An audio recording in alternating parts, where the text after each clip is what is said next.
પડદરીમાં હાલમાં ઈ-કેવાયસી રેશન કાર્ડની પ્રક્રિયા ચાલુ છે। તેમાં ઈ-કેવાયસી દરેક ગામની ગ્રામ પંચાયતમાં કરવામાં આવે તેવી કોંગ્રેસના કાર્યકર્તાઓએ માંગણી કરી હતી। મામલતદાર ઓફિસે અત્યારે જે પ્રક્રિયા ચાલુ છે તેમાં ઈ-કેવાયસીમાં વધુ સમય લાગે છે તેમજ સર્વર ડાઉન હોવાના કારણે ખેત મજૂરી કામ કરતા તથા અન્ય વ્યવસાય સાથે જોડાયેલ સ્ત્રી પુરુષને હાલાકી સહન કરવી પડે છે તેમજ રેશન કાર્ડમાં જેટલા નામો હોય તેઓને બધાને ઓફિસે લાવવા શક્ય નથી। તેથી ગ્રામ પંચાયતમાં આ પ્રક્રિયા કરવામાં આવે એવી કોંગ્રેસના કાર્યકર્તાઓએ માંગ કરી હતી।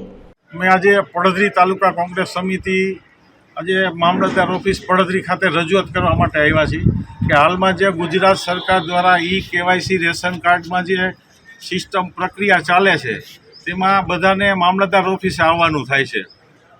તો અમારી કોંગ્રેસની રજૂઆત એવી છે કે ભાઈ દરેક ગ્રામ પંચાયતમાં આ પ્રક્રિયા ચાલુ કરો તો તેનાથી ખેત મજૂરને પોતાની રોજીરોટી ન પડે, તેને ત્યાં ઘર બેઠા કામ થઈ જાય। વયવૃદ્ધ હોય મોટી ઉંમરના એ લોકોને ઉપાડીને લઈ આવવા પડે છે।